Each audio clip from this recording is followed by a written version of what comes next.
Ichimoku Kinkoyo, revue de marché du mercredi 20 mai, il est 10 heures. Bonjour à toutes et à tous.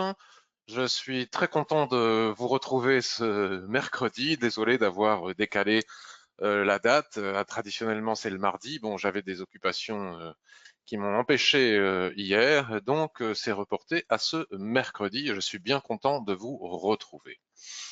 Si vous arrivez ici pour la toute première fois, vous devez prendre conscience des risques qu'implique le trading. Donc, je vous invite, s'il vous plaît, à bien lire ici l'avertissement sur les risques que je suis en train de mettre en surbrillance sur l'écran de mon site internet.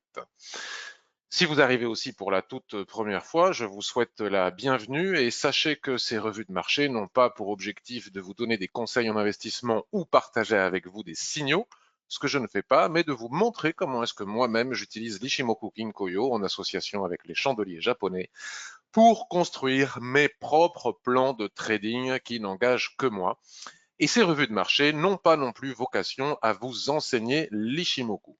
Pour cela, si vous voulez apprendre l'Ishimoku, bah écoutez, puisqu'on est devant là sur la page, vous avez toutes mes formations ici. Juste au-dessus, dans le menu toujours vertical du site, vous avez des tutos gratuits. Et puis, dans le menu horizontal de mon site, vous avez en particulier le forum qui vous enseigne beaucoup de choses et le blog que je vous invite à lire régulièrement, surtout en ce moment en ce qui concerne le trading des indices. Je vais publier en fin de journée un nouvel article concernant le trading des indices qui devrait vous enseigner pas mal de choses et tout cela bien évidemment gratuitement sur le forum, le blog, les tutos, etc. Puis ma chaîne vidéo, ici en cliquant sur vidéo, vous accédez à plus de 300 vidéos et vous pouvez aussi vous y abonner. Vous êtes plus de 8500 personnes abonnées déjà pour pouvoir être alerté dès que je publie une vidéo. Vous avez avec ce logiciel de conférence en ligne un petit panneau de configuration dans lequel il doit y avoir un onglet questions. Vous cliquez sur le petit carré qu'il y a à côté, ça va l'agrandir et c'est l'endroit où vous pouvez poser vos questions. Et c'est là aussi où vous vous dites bonjour entre vous et vous me dites bonjour. Vous ne pouvez pas voir les questions, mais moi je les lis absolument toutes. Et c'est comme ça que j'ai le plaisir de dire bonjour à Isabelle, à Marcel, à Gilles, à Jean-Charles, à Marc, à Nicolas, à Anthony. Salut Anthony, content aussi d'être là, nous dit Philippe. Bonjour Sandro. Bonjour Ali Reza, Joe, d'autres Nicolas, Henri, Jérémy, Rémi, Guillaume, Salem, Nadège, Shérif, Victoria, Eric, depuis le Québec, en direct depuis le Québec, c'est international, c'est super, c'est logiciel de téléconférence, donc c'est super. Donc, et bonjour à tous ceux qui vont arriver au fur et à mesure de de ce webinaire. Et à 11h30, nous enchaînerons avec la revue de marché spéciale action swing trading et investissement de long terme. Bonjour Stéphane, bonjour Xavier depuis la Côte d'Azur, Xavier et Romain, bonjour, merci à vous. Stéphane, tu me remercies pour mon travail, je te remercie beaucoup. Et bonjour Eline, bonjour Dave, enfin vous êtes très nombreux, c'est parti. Donc je vous relis un instant, je vous remets un instant l'avertissement sur les risques et nous allons démarrer.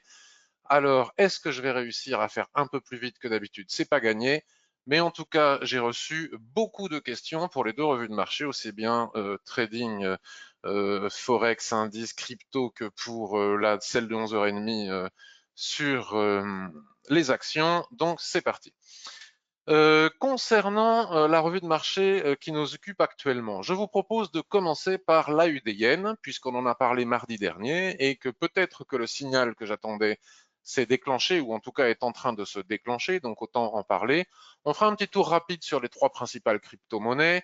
On regardera rapidement aussi les indices, puisque beaucoup de personnes s'intéressent actuellement aux indices.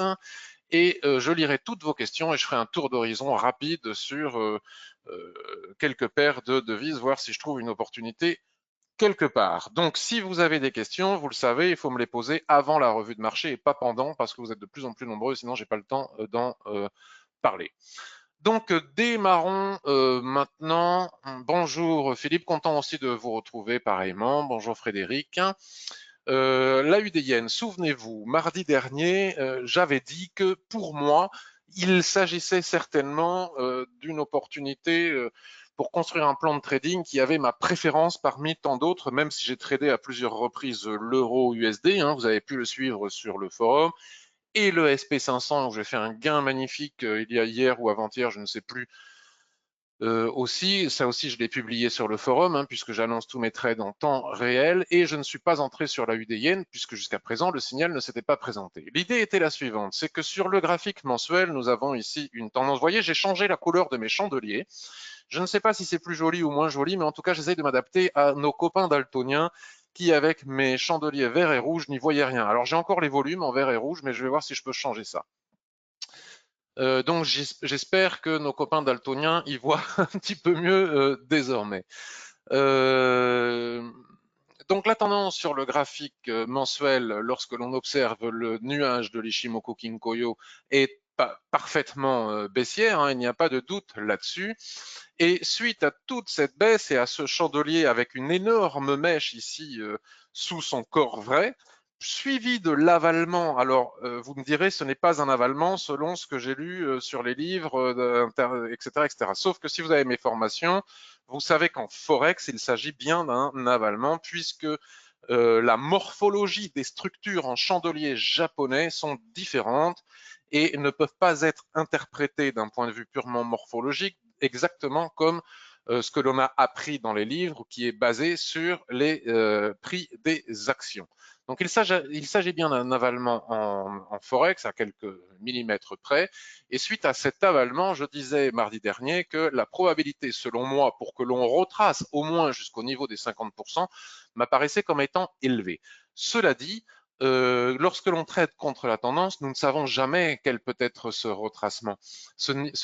Parce que même si nous avons un avalement, et c'est d'ailleurs le débat actuel sur le SP500, j'en reviendrai après, si nous avons un avalement haussier en bas de tendance, ce n'est pas parce que nous avons un avalement que cela indique que la tendance va changer ou que ça nous indique que nous allons aller à tel niveau de retracement ou tel autre niveau, puisque les chandeliers japonais nous donnent des informations extrêmement importantes qui nous permettent d'entrer avec un excellent timing en position, ou qui nous donne une indication très précise sur l'état psychologique de la masse par rapport à un instant T, mais nous ne donne pas d'objectif. Donc ce n'est pas parce qu'on a un avalement ici en bas de tendance que nous allons systématiquement aller chercher la Kijun-sen ou je ne sais quel autre objectif. D'accord? Ça, il faut bien l'avoir compris lorsqu'on utilise les chandeliers japonais.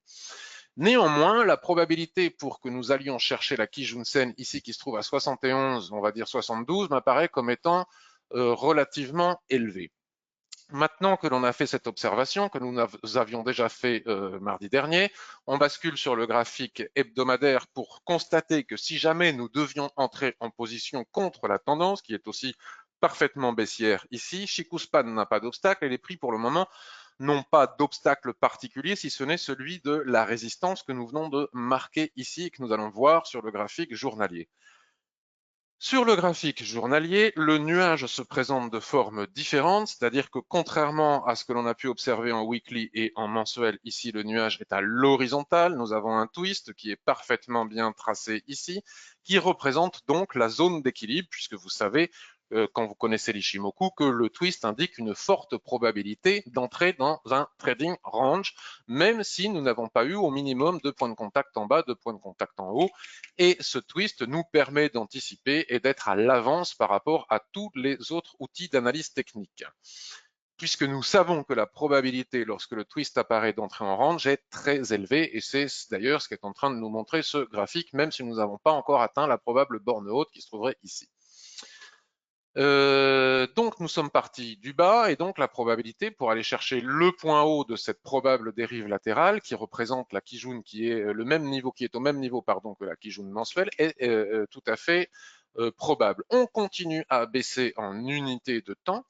Nous avons le H4 et souvenez-vous, mardi dernier, je vous disais qu'il n'était pas forcément pertinent, je ne me rappelle plus pourquoi, de trader les chandeliers de retournement baissier qui pourraient apparaître sur le haut de ce range, et que passer le niveau de résistance que l'on a trouvé je ne sais où, on a dû tracer une extension de je ne sais quoi sur les unités de temps supérieures, je ne m'en souviens pas, l'idée quand on utilise Ishimoku, c'est faire confiance à nos analyses, et qu'en franchissant le niveau des 70, 70, 33, puisque c'est parfaitement écrit ici. La probabilité donc d'aller chercher la Kijun-sen mensuelle et le haut de la dérive latérale journalière était élevée. Néanmoins, nous voyons que la cassure s'est faite ici avec plusieurs chandeliers bleus, plusieurs chandeliers haussiers d'affilée, que l'écart actuel entre la Tenkan-sen et la Kijun-sen est trop élevé, trop exagéré. Donc, la possibilité, d'ailleurs, c'est ce que nous disent aussi les stochastiques, hein, là, le surachat, montré par l'Ishimoku ici et confirmé par les stochastiques en bas, que je n'utilise que pour cela, comme je le disais mardi dernier. Donc, lorsque l'Ishimoku nous montre une situation de surachat, on n'entre pas en position de bille en tête sur cassure, on attend le repli, et le repli peut se faire, 1, sur la résistance devenue support, 2, sur la borne haute de ce range, 3, sur la Kijun-sen qui se trouve ici.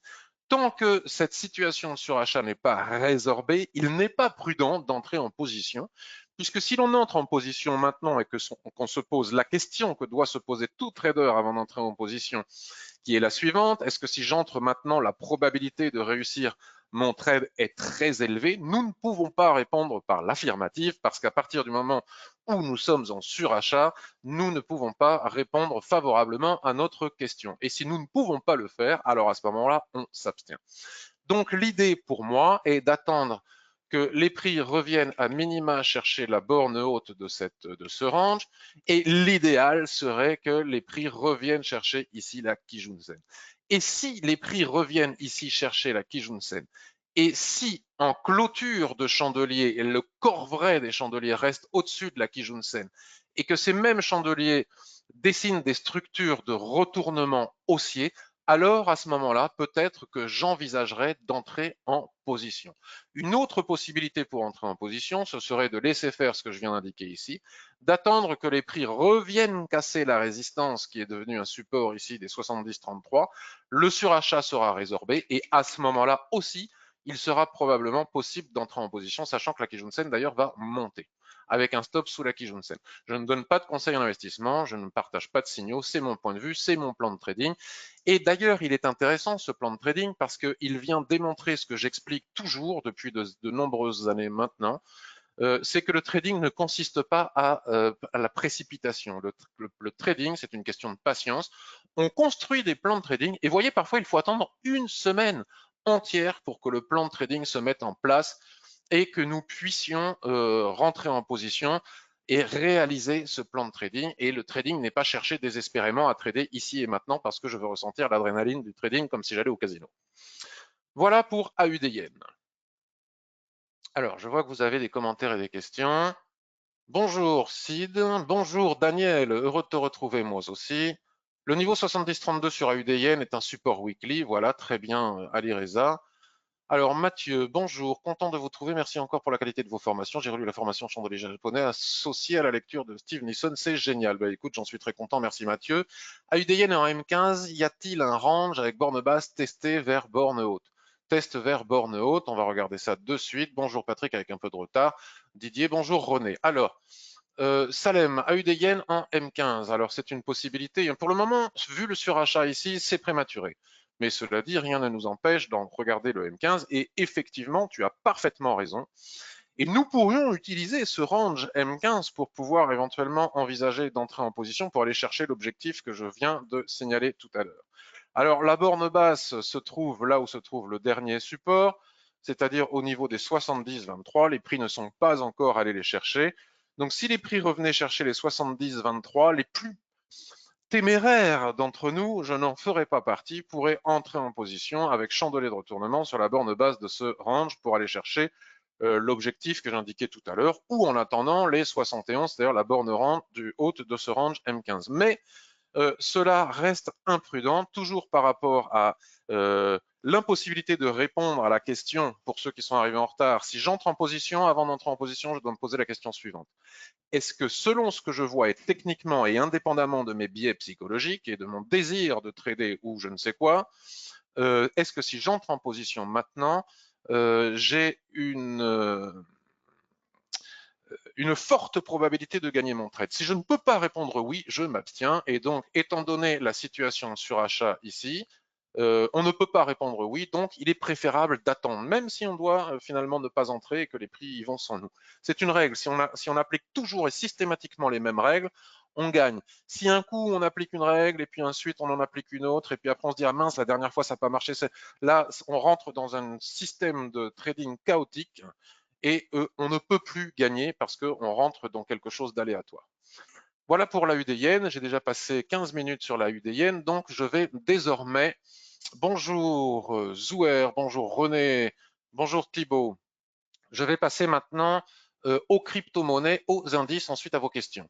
Donc AUDN reste pour moi une belle opportunité de trading pour les heures, les jours, les moments qui viennent. Alors, Bitcoin, on va faire très rapidement. Donc, on m'a posé la question sur Twitter. Est-ce que je trade le Bitcoin? Donc, la réponse est non. Je ne traite pas les crypto-monnaies. Je n'ai pas besoin de le faire. Je trouve que c'est compliqué. Ce n'est pas ma tasse de thé, on va dire. Cela dit, j'aime beaucoup les analyser. Donc, si l'on observe le graphique hebdomadaire du Bitcoin, on s'aperçoit que rien, absolument rien n'a changé depuis mardi dernier et que tous les seuils que nous avons tracés maintenant depuis plusieurs semaines et en particulier mardi dernier continuent à parfaitement bien jouer leur rôle. Observons ici cette résistance à 9800 que nous avons tracée mardi dernier, puisque je ne l'ai pas tracée aujourd'hui. Les prix continuent à buter sous cette résistance. Ici, ils ont fait une étoile sous cette résistance. Ici, le Marubozu passant de ceinture, on voit une mèche, je vais agrandir, n'a pas réussi à franchir ce seuil. Et le chandelier actuel, qui est loin d'être terminé puisque nous ne sommes que mercredi, nous avons encore une fois une mèche au-dessus. Cela veut dire, qu'est-ce que veulent dire les mèches? Les mèches, elles ne sont pas là juste par hasard. Les mèches sont le reflet du combat entre les deux camps, entre les acheteurs et les vendeurs. Donc les acheteurs essayent fortement de casser ce seuil des 9800 dollars, mais les vendeurs ne sont pas d'accord et à chaque fois que les acheteurs téméraires se pointent leur nez au-dessus de cette résistance, les vendeurs appuient sur le bouton vente et les rejettent sous ce niveau. D'où l'importance de ce niveau. Lorsque l'on voit des mèches comme ça, nous savons que le combat est important. Nous ne sommes pas en mesure de faire partie de ce combat. Nous devons attendre qu'il y ait un camp de perdants et de gagnants. Et lorsque nous savons qui a gagné, à ce moment-là, on rentre dans la danse et on suit le camp des gagnants. Donc, tant que les acheteurs ne parviennent pas à casser la résistance, il est totalement stupide et inutile d'entrer en position. Tant que les vendeurs n'arrivent pas à rejeter clairement les acheteurs sous le support, la résistance, à ce moment-là, il n'est pas question d'entrer en position non plus. Donc, c'est pas plus compliqué que cela. Par contre, si ce chandelier venait à casser, à ce moment-là, il n'est pas très difficile, d'ailleurs on va le faire, puis comme ça on l'aura mardi prochain, il n'est pas difficile de tracer pour du moyen terme, hein, je ne dis pas du long terme, de tracer les résistances juste au-dessus. Vous voyez là, nous avons une résistance des prix. Ici, juste au-dessus, nous avons la Kijun-sen, son plat en extension qui fait aussi résistance. Puis nous avons des résistances ici, puis nous avons la Tenkan-sen ici. Et on a tracé absolument toutes nos résistances pour poursuivre si jamais les prix devaient poursuivre à la hausse. Sur le H4, nous voyons que tout ce combat se fait dans le cadre d'une dérive latérale, donc les boîtes dans la boîte de la boîte, les fameuses poupées russes, hein, c'est pas très compliqué. Regardez ici les mèches, ce que je vous racontais, hein, là je vous donne un petit peu des billes, hein, même si vous n'avez pas fait ma formation. Les vendeurs tentent de vendre le support, les particuliers imprudents, dès qu'ils voient que le support est cassé par la mèche, donc sans attendre la clôture des chandeliers, ils rentrent et à chaque fois ils se font laminer parce qu'on n'entre jamais en cours de chandelier, on attend la clôture des chandeliers. Là, nous voyons comment est-ce que les vendeurs ont tenté de casser le support et à chaque fois, les acheteurs les ont repoussés en haut. Et là, maintenant, c'est le contraire. C'est typique notamment du trading range. Donc, de toute façon, tant que les prix ne parviennent pas à retourner sur le seuil majeur des 10 000 dollars, il n'y a pas grand-chose à faire. D'un point de vue court terme, on va dire intraday plus ou un truc dans le genre, on peut très bien, mais alors attention parce que vous voyez, c'est un actif qui mèche beaucoup et les actifs qui mèchent beaucoup sont très compliqués à trader, hein. C'est un peu comme le GBP NZD. Euh, donc, je ne dirais qu'il ne faut pas le faire, puisque à chaque fois qu'ici, sur le H4 ou sur le H1, on franchit le niveau des 9865, on pourrait se dire que la probabilité est élevée de revenir chercher les 10 000 points. Sauf qu'à chaque fois, regardez encore une fois que les acheteurs essayent. Finalement, ils montent jusqu'à 9 900 points. Ici, il y en a qui rentrent en position 9 900 points. Et on n'arrive pas à casser ce seuil de 9 900 points pour aller chercher les 10 000 points. Donc, l'idéal serait d'attendre ici les 10 000 points. Et au-dessus des 10 000 points, ben, il y a tout, à très court terme en intraday, il y a toutes les zones de résistance que je viens de tracer. Et à plus long terme, toutes les zones de résistance qui sont tracées depuis longtemps maintenant sur le weekly. C'est pas compliqué, c'est très simple à comprendre. C'est pas forcément simple au niveau du timing pour entrer en position. Thibaut, si la Chikou passe sa Kijun, elle serait donc libre, pourrait-on assister à une hausse plus forte? Le précédent point haut correspondait à la Chikou qui bloquait sur le nuage. Donc j'imagine que tu parlais du Bitcoin, donc je reviens sur le graphique hebdomadaire. Où est-ce qu'est ma Chikou Span? Elle est là, la Chikou Span, elle est libre de tout obstacle, donc tant qu'elle ne parvient pas, vous voyez, donc là, c'est pas pour rien. On peut regarder la résistance des prix. De toute façon, la première chose que l'on doit regarder, c'est l'action des prix. Au niveau de l'action des prix, ici, les prix ne parviennent pas à franchir ici le seuil des 10 180, des 10 200 points, donc c'est même pas la peine de regarder la Chikou Span. Néanmoins, si on veut comprendre un petit peu mieux pourquoi, on voit bien que c'est la Kijun-sen qui se trouve exactement ici, et effectivement, à chaque fois que la Kijun-sen vient se frotter, la Chikou Span, pardon, vient se frotter à la Kijun-sen, ça ne passe pas, il faut attendre qu'elle passe pour qu'on puisse aller au-delà. Nicolas, les résistances sur le Bitcoin ne font pas obstacle pour la Chikou. Toute résistance fait obstacle à la Chikou Span. Le problème, c'est que, comme je vous disais en introduction, je ne donne pas de cours Ishimoku ici. Lorsque l'on est en range, rien ne fait obstacle au prix et à la Chikou Span entre une borne et l'autre. Lorsque l'on achète en bas ici, on ne se soucie pas des lignes de l'Ishimoku ou chartiste ou je ne sais quoi.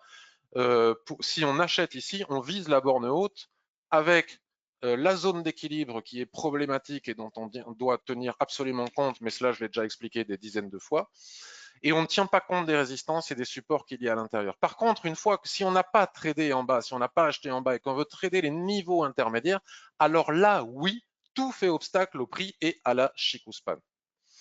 Voilà pour le Bitcoin. Donc, souvenez-vous, je ne suis pas en mesure, lors de ces revues de marché, de faire des cours et d'enseigner l'Ishimoku. Sinon, ce serait trop long. Vous avez à ce sujet beaucoup de choses qui ont été dites sur le forum en accès totalement gratuit. L'Ethereum face au dollar en daily. Alors l'Ethereum en daily, donc là c'est très simple, un nuage, donc range, borne basse, borne haute. Entre la borne basse et la borne haute, tous les obstacles pour Chikou et les prix, on s'en moque. La seule chose qui nous intéresse, c'est la zone d'équilibre. Ici, nous sommes dans une situation très classique enseigné notamment dans mes formations, c'est-à-dire qu'on part de la borne haute, la probabilité basse, pardon, la probabilité pour qu'on ait cherché la borne haute est élevée, et à l'intérieur, nous avons une tendance qui conduit les prix du bas vers le haut.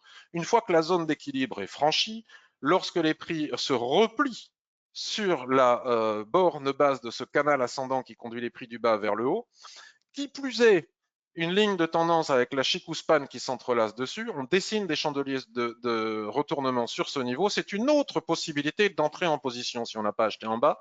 On attend la cassure de la zone d'équilibre, le repli sur la zone d'équilibre avec les conditions parfaites que je suis en train de vous signifier ici. Et à ce moment-là, on peut entrer en position. Si on a acheté en bas et qu'on vise le haut, on ne se soucie pas des lignes de l'Ishimoku, des supports et des résistances, sauf la zone d'équilibre. Par contre, si on n'a pas acheté en bas et qu'on veut acheter maintenant, par exemple, on doit s'en soucier. Donc ici, si je bascule sur un graphique de plus faible unité de temps, je vais trouver une dérive latérale. Et là, par contre, je dois tenir compte des résistances puisque ce n'est pas la même chose que d'acheter un morceau du gâteau que de vouloir acheter le gâteau entier. Pour le gâteau entier, on ne se soucie pas des supports résistants. Pour des parts de gâteau, on doit s'en soucier.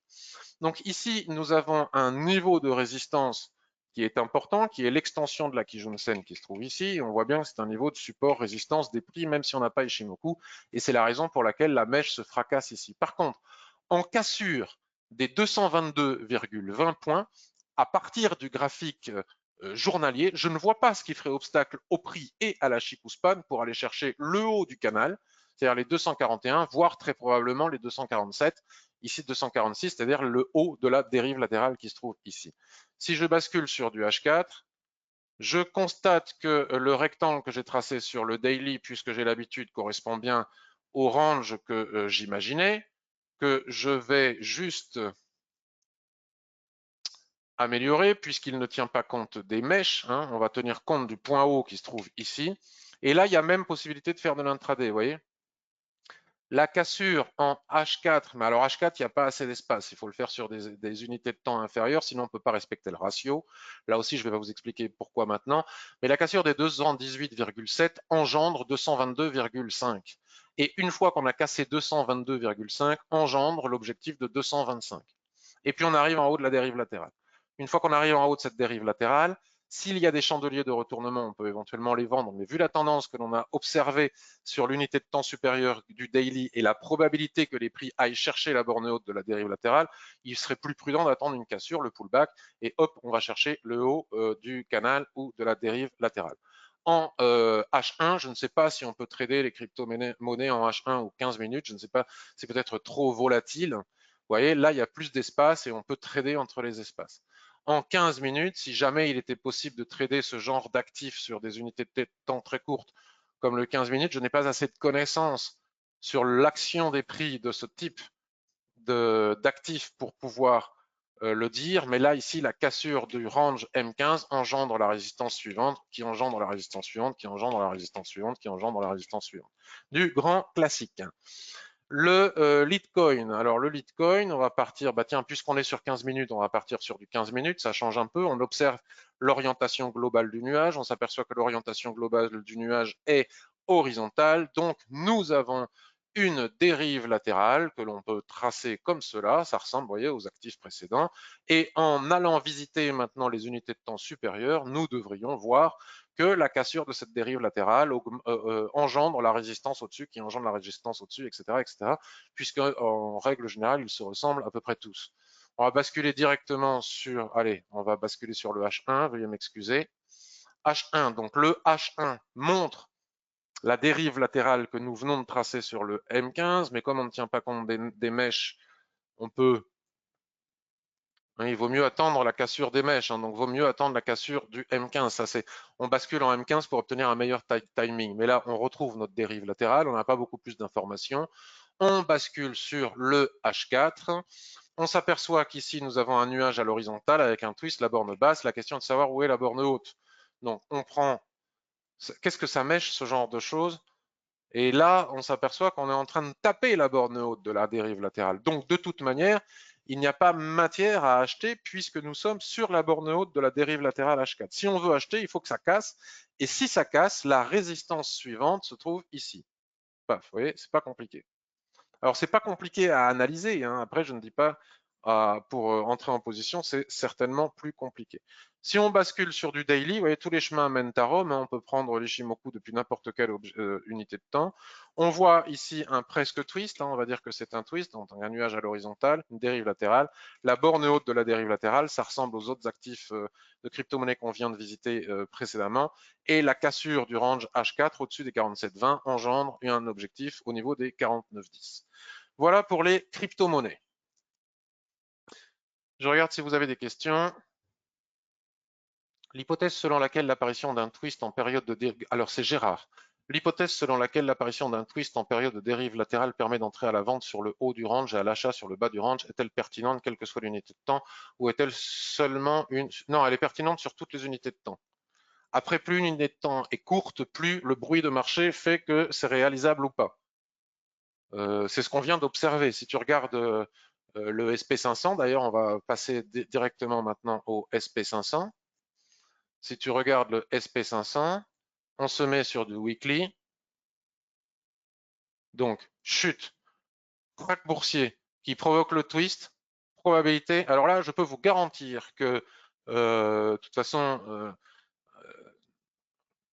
quand j'ai dit ici que la probabilité pour que les prix reviennent chercher le niveau de 100% ici suite au twist qui est ici, un paquet de gens se sont marrés. Je pense qu'aujourd'hui, ils se marrent moins. Donc c'est quelque chose qui est observable sur toutes les unités de temps. C'est ce que l'on vient d'observer aussi sur le Bitcoin. Si on se met sur le Bitcoin en weekly, lorsque nous avons eu ces chandeliers ici suite au twist, peu de personnes imaginaient qu'on allait repartir en haut. C'est quelque chose qui se trouve absolument partout, qui se revoit partout. Après, ça ne veut pas dire que ça marche systématiquement et à tous les coups. Sinon, il n'y aurait pas de marché. C'est une question de probabilité.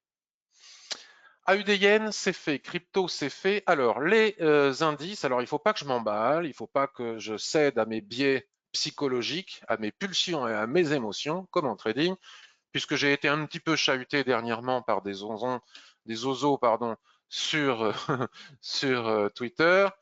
dans le sens où j'ai dit haut et fort, j'ai écrit un nombre de billets pour indiquer que selon moi, ce chandelier était un marteau, ce chandelier était un marteau, ce chandelier était un doji de retournement haussier, ce chandelier était un avalement haussier qui confirmait les chandeliers haussiers ici, et euh, des analystes qui se sont crus malins, parce que c'est souvent le cas sur Twitter, ont profité de ces dires, alors que je leur avais rien demandé, pour m'indiquer qu'il fallait que je relive les livres de Steve Nisson et que je n'y connaissais rien en chandelier japonais. Et comment pouvais-je dire qu'il s'agissait de marteau, puisqu'il était évident selon eux qu'il s'agissait de pendu et de doji baissier, puisqu'ici nous avions une tendance selon eux haussière et que l'on arrivait en haut de tendance haussière, qu'il fallait tenir compte de cette jambe de hausse et que donc nous ne pouvions interpréter ces chandeliers que comme des chandeliers de retournement baissier, des pendus, etc., etc. Donc ils n'ont pas hésité à expliquer sur Twitter, mais enfin moi ça me fait plus rigoler qu'autre chose, ils se ridiculisent tout seuls, qu'il fallait que je m'étais ridiculisé en public, qu'il fallait que je relise les livres de Nisson, etc., etc.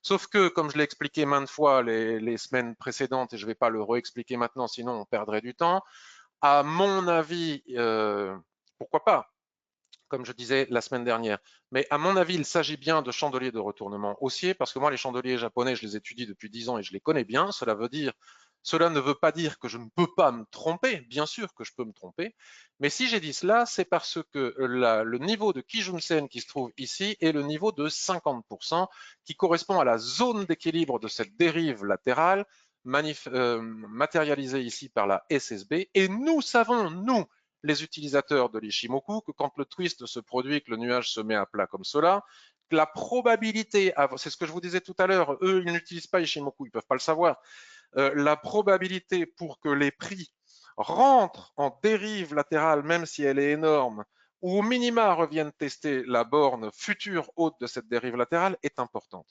Nous savons aussi que lorsque la zone d'équilibre est franchie, la probabilité pour que la poursuite soit haussière devient importante parce que le niveau de support majeur est le niveau de 50%, c'est-à-dire de la dérive latérale, et qui plus est ici le niveau de 50% de retracement de toute cette baisse baissière depuis le crack. Donc à partir du moment où on franchit le niveau de 50% de Fibonacci, la probabilité pour qu'on aille chercher le niveau de 61,8 devient forte. Une fois qu'on tape le niveau de 61,8, les prix reviennent parce que c'est un classique, c'est quelque chose. Si un analyste technique ne sait pas ça, je ne sais pas qui doit relire quoi parce que ça me fait presque de la peine pour eux. Donc, à partir du moment où on tape le niveau de 61% de Fibonacci, il est donc normal que les prix retracent sur le niveau de Fibonacci précédent, parce que c'est comme ça que ça marche, les Fibos. On tape un niveau, comme vous le voyez ici, on retrace sur le niveau précédent. On tape un niveau, on retrace souvent sur le niveau précédent. On tape un niveau, on retrace sur le niveau précédent. Et le niveau, je ne vais pas répéter, j'ai déjà dit plein de fois, donc je ne vais pas le dire, pourquoi le niveau de 61,8 est majeur en analyse technique, ainsi que le niveau de 50%.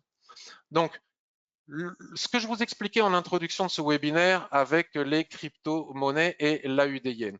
À partir du moment où nous constatons que le niveau majeur des 50% de Fibonacci, donc la zone d'équilibre de cette dérive latérale probable, la Kijun-sen qui correspond à 50%, et ce niveau majeur de SSB est franchi, nous savions que là, il allait intervenir un combat majeur entre les acheteurs et les vendeurs. C'est toujours comme ça quand on arrive sur la zone d'équilibre. C'est pour ça qu'elle est aussi importante. Et c'est pour ça qu'il faut observer les chandeliers japonais sur cette zone. Et le niveau de 50% de retracement est un niveau majeur aussi sur lequel il y a systématiquement combat entre les acheteurs et les vendeurs. Parce que si ce niveau n'est pas cassé, la probabilité pour qu'on revienne en bas devient très forte. Donc là, il y a un combat entre les deux camps que sont les acheteurs et les vendeurs. C'est-à-dire que les acheteurs, à partir du moment où vous voyez pile poil ce chandelier arrive sur le 50%, commence le combat. Les acheteurs essayent de passer le niveau de 50%, les vendeurs ne sont pas d'accord, ils disent non, mon coco, moi je veux pas que ça monte, je veux que ça rebaisse pour telle et telle raison, etc., etc. Donc la mèche ici montre que les vendeurs sont massivement entrés en position pour essayer de faire en sorte que les acheteurs ne prennent pas la main au-dessus de ce niveau de 50%. Mais à l'arrivée, à la clôture du chandelier, ce sont les acheteurs qui ont gagné ce premier combat.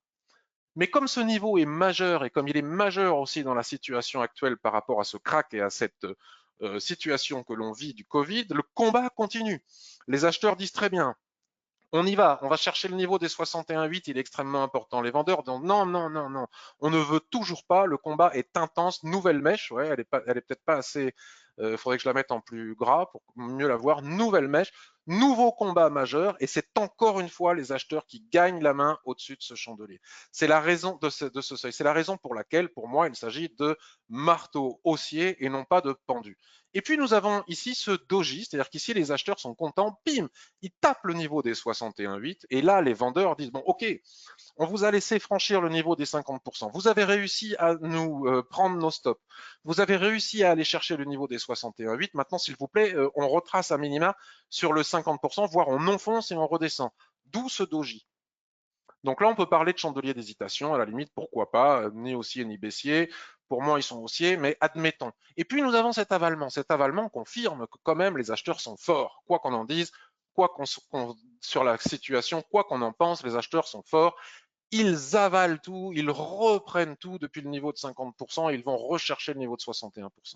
Vendredi dernier, suite à des rumeurs, je ne sais plus quoi, etc., les vendeurs se disent tiens, c'est le bon moment, on va essayer de reprendre la main. Et le combat continue. Vous voyez, le combat continue, on a à nouveau une mèche. Et là, à la clôture vendredi, on en saura un petit peu plus. Si ce chandelier clôture au-dessus du niveau des 62%, la probabilité pour qu'on continue le chemin vers la hausse au niveau des 76,40% puis des 100% devient de plus en plus forte. Et si tel est le cas, il ne faut pas vendre la peau de l'ours avant de l'avoir tué, mais les analystes de pacotille, comme je les ai appelés, qui m'ont indiqué qu'il fallait que je relise les livres sur les chandeliers japonais, etc., que comment je pouvais appeler ça des chandeliers de retournement haussier, etc., auront tout simplement eu l'air malin. Maintenant, moi, ce que je dis, c'est que tant que ni le niveau de 61%, de 62%, ni le niveau de 50% est cassé, on reste quand même et tout, malgré tout, dans une situation d'hésitation, de forte hésitation. Et nous voyons ici le combat entre le niveau de 50%, j'ai basculé en H4, et le niveau de 62% avec l'Ishimoku qui se met à plat, le nuage, etc., le twist qui nous permet de tracer les bornes d'un range. Donc c'est normal qu'on dépasse au-dessus des 62% et en dessous des 50%.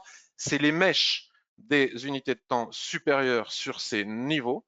Et il n'y a que et uniquement que lorsque l'on cassera par le bas ce range sous le niveau des 50% que nous pourrons repasser baissier et dire qu'il s'agissait éventuellement de chandeliers baissiers. À ce moment-là, on ira chercher probablement les niveaux de retracement précédents et on aura à nouveau une baisse. Et il n'y a que et uniquement que quand le niveau de 62% sera cassé, et autrement dit, la borne haute de cette dérive latérale, que je pourrais prétendre avoir eu raison avec mes chandeliers haussiers et que la probabilité qu'on aille chercher le niveau de 76,40% devienne très important. Donc il n'y avait aucune matière à s'emballer et à se moquer ou à inciter les uns et les autres à relire je ne sais quel auteur pour en savoir plus sur les chandeliers en question. Voilà, telle est la situation. Avec cet avalement, on pouvait acheter sur ce niveau. Moi, j'ai acheté, je l'ai montré sur le forum, je ne sais plus où, au-dessus de la zone d'équilibre et j'ai pris 500 points ici. Poum, en allant chercher le niveau de 61,8%. Maintenant, je trouve qu'il n'y a pas matière à vendre cette borne haute de range parce que selon moi, le flux est très haussier, malgré ce qu'on en pense, qu'on soit d'accord ou qu'on ne soit pas d'accord, que ça nous révolte ou que ça ne nous révolte pas par rapport à nos idées de l'économie, de la politique et de la situation globale.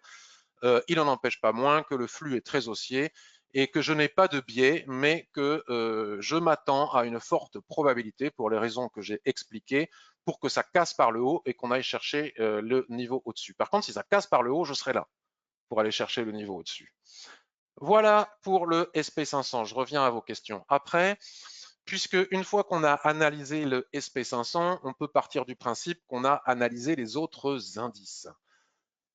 Si on regarde le Dow Jones,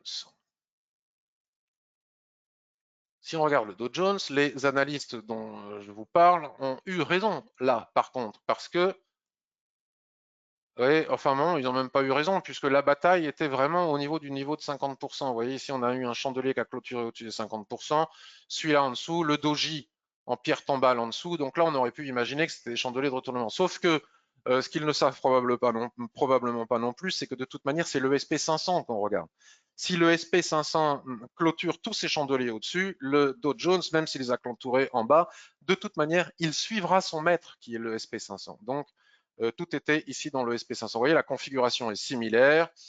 On n'a pas encore tapé les 62%, il y a un léger retard. Mais si le SP500 casse son niveau de 62%, le Dow Jones ira chercher son niveau de 62%. Là, on peut corriger le tracé du rectangle que nous avions tracé il y a quelques semaines. Et la situation est tout à fait identique d'un point de vue graphique, je ne dis pas d'un point de vue pourcentage. Au-dessus du niveau des 24 730, nous avons une cible à 25 000. Donc là, au-dessus des 24 800, il y a 200 points à prendre relativement facilement, selon moi, à la stricte condition que le SP500 ait cassé son niveau de 62%.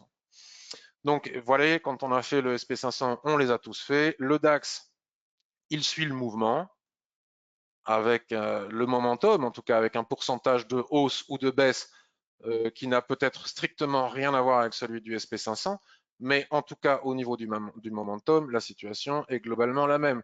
La zone d'équilibre de la dérive latérale, si ce chandelier ici en fin de semaine clôture au-dessus des 10 850, je suis sur le futur, la probabilité pour qu'on retourne chercher les 11 430, puis les 11 800, etc., devient très forte. Si vous tracez les Fibos, vous aurez le 61,8, etc. C'est toujours la même chose. H4, donc il est importantissime d'attendre de voir ce que fait le SP500 pour pouvoir trader les autres indices. On retrouve la dérive latérale H4 du SP500 que je vous ai montré en début d'analyse des indices. La cassure par le haut engendre le 61,8% de Fibo. La cassure par le bas renvoie tout le monde vers le bas. En attendant, on n'en sait rien. Donc, on attend de voir ce que va faire le SP500. Pour de l'intraday et du beaucoup plus court terme, je ne conseille pas de trader à beaucoup plus court terme vu la volatilité en ce moment. Il suffit que je ne sais quel laboratoire nous annonce je ne sais quoi sur je ne sais quel vaccin ou que Trump prenne un cachet d'hydrochloroxine de trucs anti-palu pour que ça parte dans tous les sens, chloroquine, pardon. Il suffit de je ne sais quelle nouvelle pour que ça parte dans tous les sens. Donc, trader en intraday dans les conditions actuelles ne m'apparaît pas comme étant pertinent. Voilà pour les indices. Alors, voyons vos commentaires.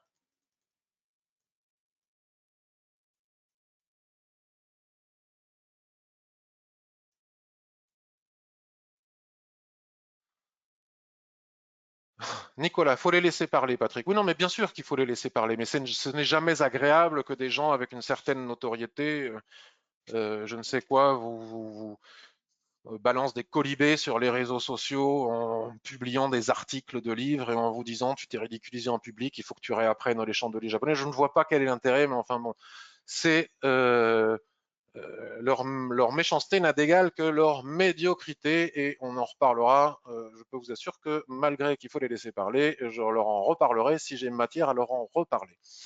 Mathieu Mateloma nous dit, vu que je viens de lire le livre de Steve Nisson, je peux assurer haut et fort que tu maîtrises totalement, ta formation est parfaite sur les chandeliers japonais, inutile de les écouter, car je pense que les analystes qui t'ont dit ça, je ne sais pas qui, ne sont finalement pas des analystes. Oui, non, mais bien sûr que ce pas des analystes, c'est des animateurs commerciaux pour faire ouvrir des comptes sur différents courtiers. Évidemment que ce ne sont pas des analystes. L'apport que tu as fait sur ta formation est exceptionnel. Merci, merci. Bon, voilà, je ne disais pas tout cela pour ça, mais en tout cas, je vous en remercie.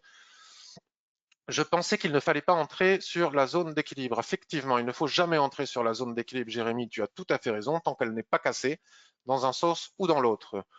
Henri, je comprends ce que tu expliques et je le partage sur le SP500. Demba, salut, le SP500 à l'avance sur les autres indices, absolument. J'ai l'impression que ça déroule quasiment au même moment, du moins sur les unités de temps faibles. Oui, mais le SP500 donne le ton.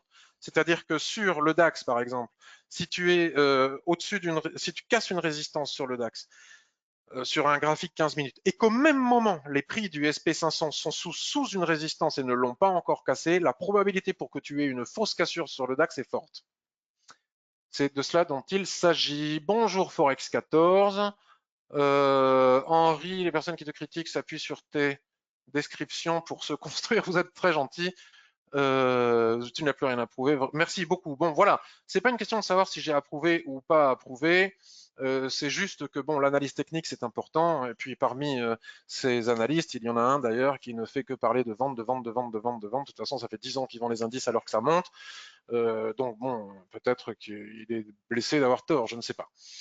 Le sujet est clos. Passons désormais à autre chose qui est important, c'est de comprendre comment cela fonctionne pour pouvoir gagner en trading et non pas avoir raison ou tort. Je vais désormais passer à vos questions sur le Forex. Je bois un petit verre d'eau.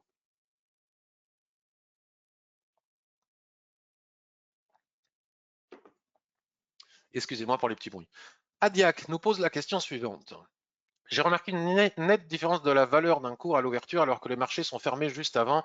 Comment se fait-il que les cours bondissent de la sorte si personne ne peut prendre position? Donc ça, c'est pendant les horaires de clôture. Regardez par exemple le cours du Brent entre sa clôture le 15 mai et l'ouverture le 18 mai. Bon, là, il s'agit des gaps. Donc, Adiac, c'est ce qu'on appelle les gaps. Donc, je ne vais pas faire un cours sur les gaps. C'est la raison pour laquelle il faut savoir que les stop loss ne tiennent pas quand il y a un gap, hein, notamment sur le marché des actions ou des indices futurs, éventuellement sur les CFD avec stop protégé. Tu tapes fonctionnement des gaps en bourse, en trading sur Google et tu auras toutes les réponses. Anas, NZD, CHF, je vois un range en H4. Alors, allons voir NZD, CHF. NZD, CHF en H4. Je vois un range en H4. Alors, on va tout nettoyer. On va nettoyer l'ancienne dérive latérale. Donc, tu vois très très bien parce que la première chose que tu vois, c'est le nuage de l'Ishimoku qui détermine s'il y a une tendance ou pas. Lorsque le nuage est à l'horizontale et qu'il vient de twister, cela veut dire qu'il n'y a pas de tendance et que la probabilité pour qu'il y ait un range est importante.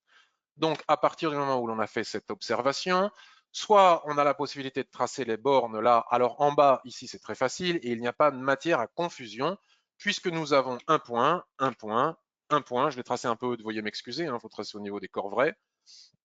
En haut, c'est plus difficile parce que où s'aligner? À ce point haut, à ce point haut ou à celui-ci. Donc, dans ce cas-là, pas d'hésitation, on prend le point le plus haut et éventuellement et uniquement que si nous avons une hésitation, on prend le point haut, on va chercher le point bas et on voit si le niveau de 50% est aligné. Alors là, c'est pas le cas sur la SSB. On va le prendre dans l'autre sens. Ici, on prend les mèches basses, on va chercher le niveau de 50%, vous voyez, et on a bien notre SSB qui correspond bien au niveau de 50%. Donc, nous avons raison et il est pertinent de tracer la borne haute de notre range comme ceci. Donc, Anas, tu as parfaitement bien vu. Repli sur la zone d'équilibre, mais enfin, la tendance est un peu verticale pour rentrer en position. Donc là, moi, je n'entrerai pas en position tant qu'on n'a pas cassé ce niveau. Tant qu'on n'a pas cassé ce niveau pour aller chercher le haut, puisque là, on est sous résistance. Alors, si on est rentré en bas, ça n'a pas d'importance. Mais si on veut trader une part du gâteau, prendre juste une part du gâteau, il faut attendre de casser ce niveau de résistance pour éventuellement entrer en position et faire attention, comme AUD CHF, de ne pas être en surachat, comme je l'ai expliqué tout à l'heure. Ici, nous avons une totale surachat, hein, c'est-à-dire que la Tenkan-sen est très éloignée de la Kijun-sen et le tout englobe le nuage. Cela veut dire que nous sommes en surachat extrême. Donc, on n'entre pas en situation de surachat extrême. En tout cas, belle observation. Euro-USD, toujours à NAS, range, daily, en formation presque croisement entre SSA et SSB. Alors, euro-USD, tu veux savoir si tu as bien analysé. Donc là, tu as parfaitement bien analysé. C'est très bien. Et euro-NZD en daily, presque range, puisque presque... Alors là, par contre, range daily en formation, presque croisement entre SSA et SSB. Alors moi, j'en suis loin hein, de ce croisement entre SSA et SSB sur le daily. C'est bien euro-USD. Cela dit, peut-être que tu as voulu écrire weekly. Et si tu regardes le weekly, nous avons bien le twist, nous avons bien la zone d'équilibre, nous avons bien la borne haute, nous avons bien la borne basse. Il est donc possible de tracer la grande boîte daily que voici. Alors à partir de cette dérive latérale, c'était possible aussi, hein, la zone d'équilibre. Et puis à l'intérieur de cette grande boîte, ça fait plusieurs semaines que nous en parlons, il y a des boîtes dans la boîte de la boîte et on n'arrive pas à en sortir. Donc là, le mieux, puisque ça on l'a déjà fait plein de fois les mardis précédents, on ne va pas perdre de temps à refaire la même chose, le mieux est de basculer sur un graphique H4, et le graphique H4 est d'une clarté totale. Nous avons bien notre nuage à l'horizontale, nous avons bien notre zone de dérive latérale. Compliqué, on n'arrive pas à aller chercher le bas, on n'arrive pas à aller chercher le haut, c'est pas super propre, c'est compliqué à trader, ça donne pas beaucoup de... Je m'y suis repris à plusieurs fois, j'en ai pas perdu un, mais j'ai pas gagné grand chose. À chaque fois, je suis sorti avec quelques gains malheureux, mais je n'ai pas réussi à gagner comme je voulais. Donc, quoi dire? Tant qu'on n'arrive pas ici sur les indices, je trouve qu'il n'y a plus grand-chose à faire. Et tant qu'on n'est pas arrivé sur les 1,07, 27, 29, il n'y a pas grand-chose à faire. Alors, les 1,08 sont importants. Et donc, nous avons ici une boîte intermédiaire que l'on va retrouver très probablement sur le H1 ou le M15. Ça va être sur le M15. Nous avons une boîte intermédiaire. Et vous voyez, il y a des mèches à 1,0970. C'est étonnant qu'on ne soit pas arrivé à 1,10. Donc, en fonction des statistiques de la semaine, je n'ai pas regardé s'il y a des statistiques aujourd'hui, des discours de banque centrale. Il faut bien évidemment regarder cela avant de faire de l'intraday. Tant qu'on ne repasse pas au-dessus des 1,0975, il est difficile d'aller chercher les indices. Par contre, je pense que nous avons une probabilité forte de réussite si jamais les prix en 15 minutes, par exemple, si on est devant au bon moment et qu'il n'y a pas de statistiques et d'annonces économiques importantes à ce moment-là, et pas à partir de 18 heures, hein, il faut que ce soit dans des horaires de trading acceptables, où il y a une volatilité acceptable, au-dessus des 1,0975, si ça casse en M15 ou en M5, je pense qu'il est possible d'aller chercher les indices avec une relative facilité. Et c'est vraiment lorsque l'on arrivera au niveau des indices, d'ailleurs, regardez le M15. Si vous regardez maintenant le M15, on va tenir compte de la mèche qui est ici, mais enfin voilà. Donc j'ai dit au-dessus des 1,0975, donc vous voyez, regardez le doji ici, hein, étoile filante, étoile du soir sur ce niveau. Donc au-dessus des 1,0975 en cas de cassure, à condition de ne pas être en surachat. C'est toujours pareil, hein, c'est pas parce que l'analyse est bonne qu'on pourra rentrer forcément en position. Ça fait partie du trading. Accepter de ne pas pouvoir rentrer si les règles ne sont pas respectées. Si ça cassait là, ici et maintenant, et que la Tenkan-sen restait ici, nous ne pourrions pas rentrer. Après, il n'est pas non plus totalement ridicule d'envisager des achats en bas de cette dérive latérale pour trader la dérive latérale M15, puis pour éventuellement rester en position dans le cas où ça casserait. Dans le sens où, selon moi, la probabilité pour, alors c'était en daily, la probabilité pour qu'on aille chercher les indices m'apparaît comme étant importante. Voilà pour l'euro USD. Alors, donc très bien ton analyse Anas. Euro GBP, toujours Anas, on a une confirmation de range en hebdo. Alors, euro GBP, c'est compliqué à trader cette paire. Moi, je ne la trade pas beaucoup, je trouve qu'elle n'est pas assez volatile.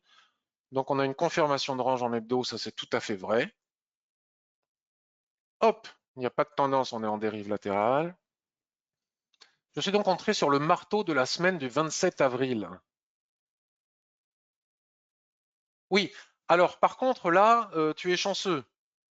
Tu es rentré sur le marteau, mais à l'achat. Alors attends, je comprends pas. Pour viser le haut du range hebdo. Alors là, là par contre, je n'adhère pas. Ce n'est pas parce qu'il y a un marteau qu'il faut rentrer à l'achat. Un marteau à condition qu'il soit sur un seuil majeur. C'est tout le débat qu'on a eu sur le SP500. Au-dessus de la zone d'équilibre, au-dessus de la zone d'équilibre du SP500, on peut considérer qu'on a un marteau. Sur un creux de marché, on peut considérer qu'on a un marteau. Au milieu de nulle part, on ne peut pas considérer qu'on a un marteau. Enfin, si, on a un marteau, mais il ne sert à rien. On ne l'utilise pas pour entrer en position. Là, tu es plutôt chanceux, tu ferais mieux d'encaisser tes bénéfices parce que si tu observes le range que tu as parfaitement observé, nous avons ici le haut, nous avons ici le bas, nous avons atteint le haut. Et donc, quand on a atteint le haut, la probabilité qu'on fasse une nouvelle rotation pour aller chercher le bas est importante.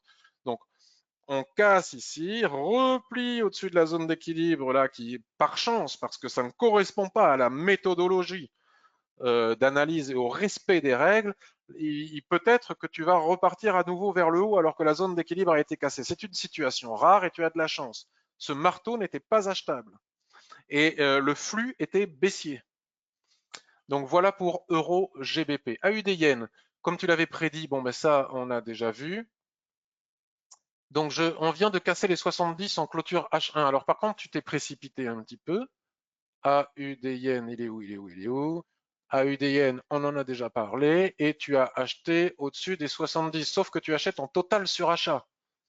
On laisse casser, on observe le surachat, on attend le pullback, on attend les zones majeures de support et on achète. Cela dit, au-dessus des 70, bon, tant qu'on ne repasse pas en dessous, mais la prudence et la patience du trader qui respecte les règles de l'Ishimoku aurait consisté à observer cette situation de surachat qui indique que la probabilité pour qu'on retrace davantage est importante. Et donc, en ayant acheté là où tu as acheté, et pour les raisons indiquées déjà en introduction, tu ne peux pas répondre favorablement à la question suivante, est-ce que si j'entre maintenant, j'ai une forte probabilité de gagner mon trade? Tu ne peux pas dire oui. Donc, c'est peut-être un peu prématuré, mais je comprends pourquoi tu l'as fait. Alors, euro AUD, on approche du bas du range en H4. Euro AUD, on approche. Alors attendez, je vais faire le ménage.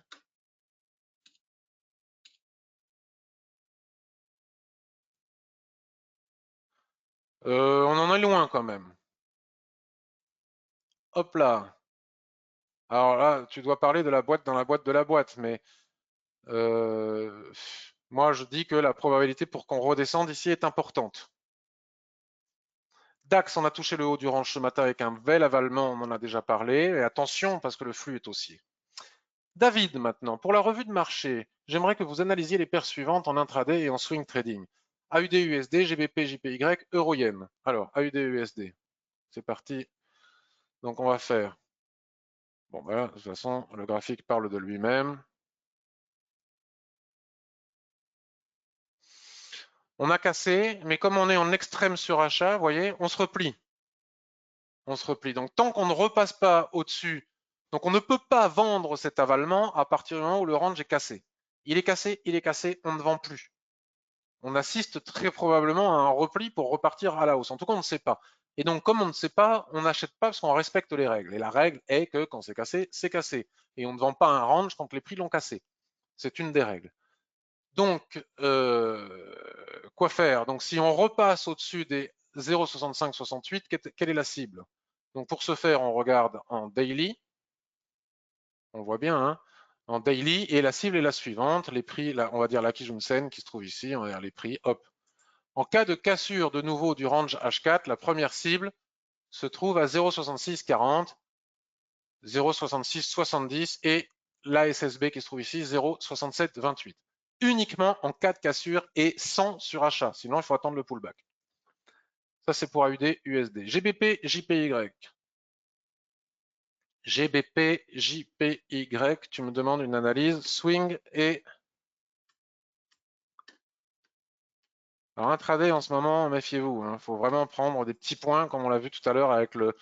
tout à l'heure, on a vu, il y avait 15-20 points à prendre par-ci, par-là.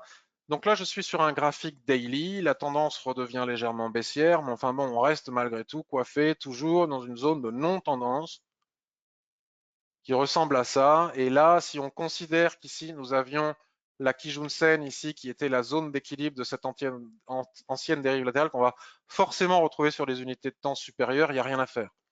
Si tu as acheté cet avalement, si tu as acheté cet avalement, on va basculer sur le H4.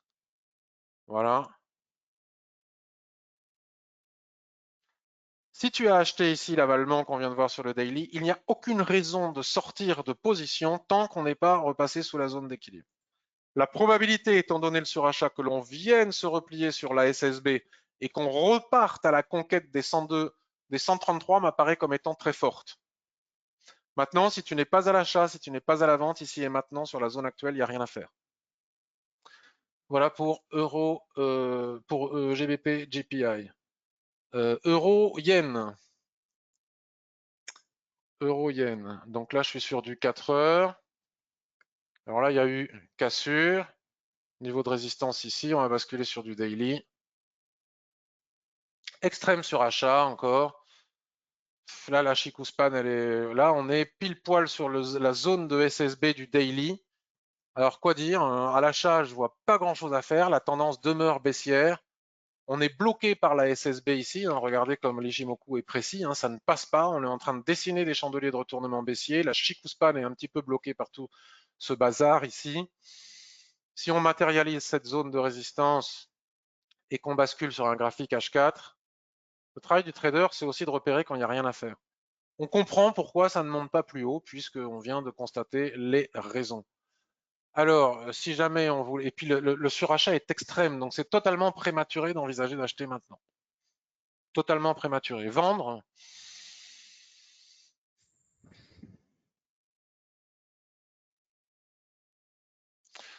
c'est compliqué aussi, puisque en daily, en weekly, par contre, la Kijun-sen ici attire fortement les prix. Elle est la zone, elle est le niveau de 50% de retracement. Donc je rebascule en H4. Acheter maintenant, c'est pas possible parce que nous sommes bloqués par la SSB Weekly et c'est la raison pour laquelle les prix passent pas. Alors là, les gens qui n'aiment pas Ishimoku disent oui, avec Ishimoku, on peut jamais trader. Mais heureusement, puisque si on voulait acheter ici, grâce à Ishimoku, on le fait pas. Sinon, on serait en train de perdre le trade. Donc pour aller chercher la Kijun ici Weekly, à mon avis, il faut attendre de casser à minima les 118,17. Mais vu le surachat, c'est dangereux et prématuré. La probabilité de réussir notre trade n'est pas très forte. Pour gagner à peine 50 points. Donc pas grand chose à faire tant qu'on n'atteint pas la Kijun Weekly. Et difficile d'avoir le timing pour rentrer. Vous voyez, l'analyste, lui, il peut dire la probabilité d'aller chercher le niveau de 50% est élevée. Mais au niveau du trader, le timing n'est pas favorable pour entrer en position là et maintenant sur Euro GPI. Alors après, il y a peut-être des choses à faire en 15 minutes, puisque tu me demandais aussi, il faut que je me dépêche, parce que sinon, je ne vais même pas avoir le temps de souffler entre mes deux revues de marché. En 15 minutes, tu me demandais aussi un trader. Je vais aller très très vite pour les suivantes, puisque vous avez compris le processus. En intraday, comme ça, 15 minutes, c'est pas dégueu. Hein. C'est-à-dire que si on casse par le bas ici, la probabilité, vu le surachat, qu'on revienne chercher ici ce niveau de support sur le niveau des 117 est élevé. Vous voyez, en faisant mes tracés, j'ai tous mes plans de trading. J'ai plus qu'à attendre. Si je vois que les prix cassent ici, pullback, boum, j'y vais. Si je vois que les prix cassent ici et que je ne suis pas trop suracheté, qu'il y a que 50 points à prendre, pullback, pim, j'y vais. Vous voyez, tout est tracé. En intraday, c'est différent. Il y a des possibilités entre ces lignes que l'on a tracées sur les unités de temps supérieures. À condition de ne pas rentrer pendant les statistiques, les annonces économiques en surachat ou en survente lorsque les prix sont trop éloignés de la Tenkan-sen ou la Kijun trop éloignée de cette même Tenkan. Steve nous dit, afin de doper mon PEA, je souhaite faire du swing trading moyen terme, jour, semaine sur le Nasdaq. J'ai un peu de mal à utiliser Ishimoku sur cet indice en forte reprise. Serait-il possible d'aborder le sujet en web vidéo? Alors on en reparlera dans la revue de marché de 11h30, sauf que tu ne peux pas trader des actions du Nasdaq avec le PEA. C'est juste pas possible. Par contre, tu peux trader des ETF Nasdaq. Donc on en parlera tout à l'heure. Je viens de faire l'analyse totale du SP500. Donc, si tu bascules sur le Nasdaq, tu vas voir que c'est pareil. Et je t'invite donc à relire tous les anciens billets que j'ai écrits ces dernières semaines sur mon blog. Et tu vas comprendre comment trader efficacement le Nasdaq. Mais dans un PEA, tu ne peux pas mettre d'action du Nasdaq. Un ETF, éventuellement. On en reparlera tout à l'heure lors de la revue de marché Action. Un témoignage d'Eline. Ah non, c'est pas un témoignage, je confonds avec quelqu'un d'autre. Eline, pour la revue de demain, j'ai une vente sur la parité USD-Yen. Alors, USD-Yen, il est où? USD-Yen, on va se mettre en H4. Moi, j'aime bien partir du H4. Alors, pour la revue de marché, j'ai une vente sur la parité USD-Yen pour exploiter le range entre 50 et 61 de Fibonacci. Alors, du coup, ça doit pas être en... Euh,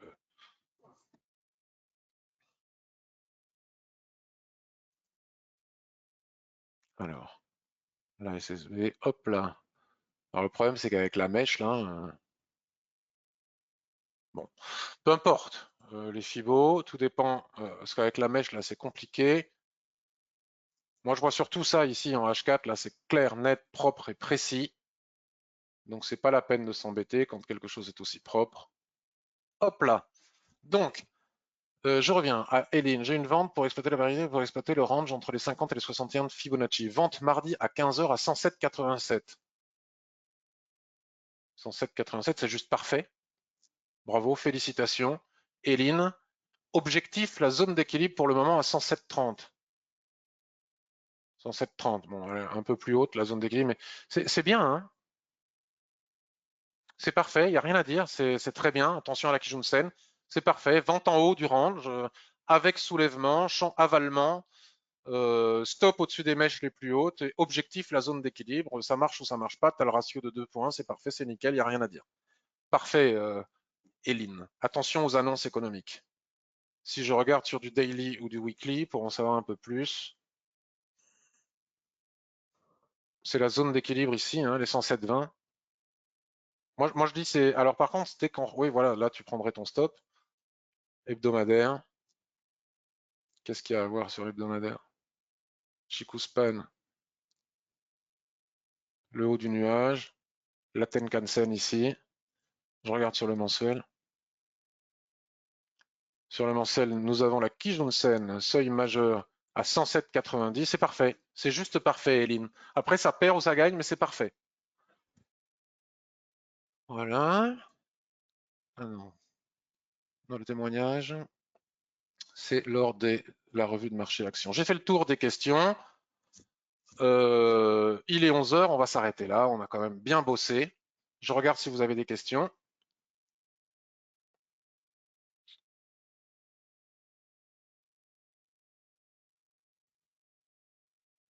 Les soi-disant analyses pour les brokers, mais on ne va pas revenir sur les analyses de brokers, mais on est bien d'accord. Sur MetaTrader, j'ai un cours du WTI à 11 euros. Mais tu es parti, Demba, tu as quitté la réunion. Le DAX, je l'ai fait, Louis, le DAX. Je l'ai fait en tout début d'émission, je ne sais pas si tu étais là.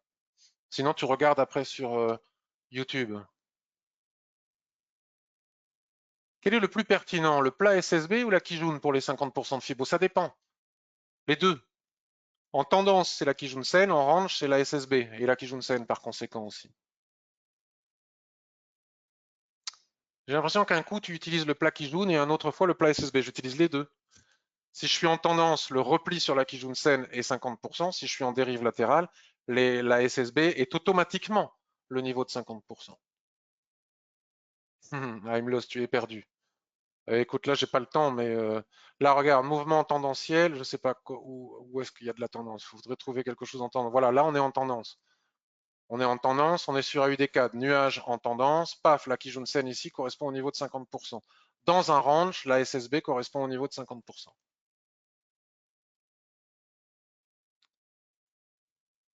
Henri, euro-USD, je ne fais pas de trade, impossible de sortir gagnant. C'est pas facile en ce moment sur l'euro-USD. Il y a quelques points à prendre là, comme je l'ai montré tout à l'heure en intraday. Sinon, il faut vraiment attendre les bornes hautes et basses du range H4.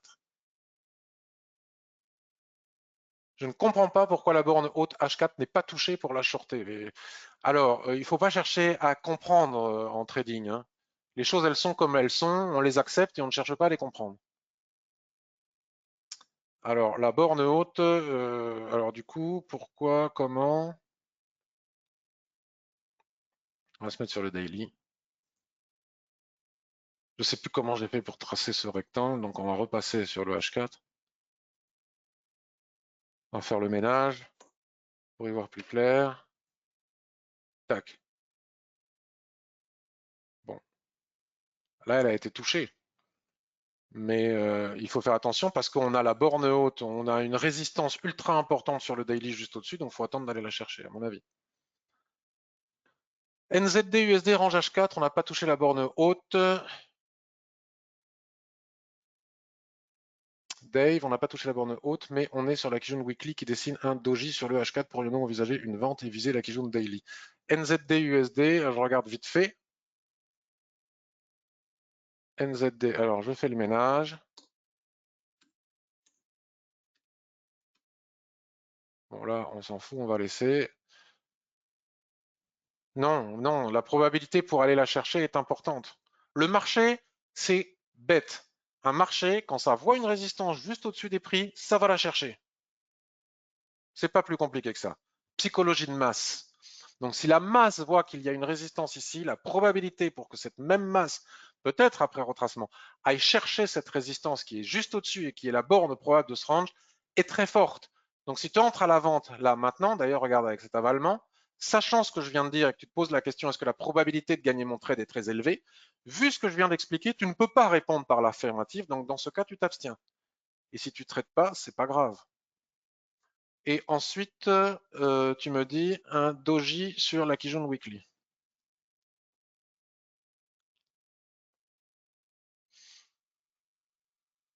Je ne vois pas de doji sur la Kijun Weekly, sur NZD USD. Mais on est sur la Kijun Weekly qui dessine un doji. Ah oui, sur le H4, ici. OK, autant pour moi. En H4, nous avons un doji à ce niveau-là. Oui, mais regarde, l'avalement, c'est pas le marché, il voit cette résistance, il va aller la chercher avec une forte probabilité. D'ailleurs, nous pourrions avoir ici un plan de trading, et ça ne sera qu'un petit bout de mèche au-dessus de la Kijun Weekly. Ce ne sera pas grand-chose. Il peut très bien aller chercher cette résistance et retracer en dessous, et finalement, il n'y aura eu qu'une mèche sur le H4 au-dessus de la Kijun Weekly, et donc la Kijun Weekly n'aura pas pour autant cassé. Tu comprends ce que je veux dire? Donc là, je dirais même plus qu'en intraday. Si les prix venaient à casser le niveau des 0,6122, la probabilité pour qu'on aille chercher 0,6150 est forte. Et à ce moment-là, plouf, peut-être qu'on repassera sous la Kijun Weekly. Je n'ai pas le même chandelier que toi sur la UD USD, Patrick. C'est normal parce qu'en H4, on n'a pas les mêmes types de chandeliers en fonction si les prix sont alignés d'ouverture, si les ouvertures sont alignées sur Wall Street ou Londres chez le broker. Merci à toi, Daniel. Alors là, je m'arrête parce que Nadège, là, j'ai plus le temps. N'hésitez pas à m'envoyer vos demandes d'analyse la veille. Je vais respirer 5 minutes et puis j'enchaîne avec la revue de marché à 11h30 sur le marché des actions. Merci beaucoup de votre très nombreuse présence, de vos questions en amont pendant ces 2 jours avant la revue de marché. Merci pour vos questions, euh, votre soutien et votre gentillesse en direct pendant cette revue de marché. Je vous remercie vraiment beaucoup de l'intérêt que vous portez à ce travail et à cet outil passionnant qu'est l'Ishimoku qui nous permet de gagner ou en tout cas déjà de ne pas perdre et c'est déjà beaucoup. Je vous souhaite une excellente semaine. Je vais publier cette revue de marché sur YouTube. N'hésitez pas à mettre plein de pouces bleus parce qu'avec tout ce que j'ai raconté sur les analystes en question, je vais m'en taper des rouges aussi. Et à poser des commentaires aussi, puisque ça favorise surtout le référencement dans le moteur de recherche qu'est YouTube. Je vous souhaite une excellente journée, je vous remercie beaucoup et je vous dis peut-être à tout à l'heure à 11h30 pour la revue de marché action ou sinon à cette semaine sur Twitter, les réseaux sociaux, le forum, etc. Belle journée à tous.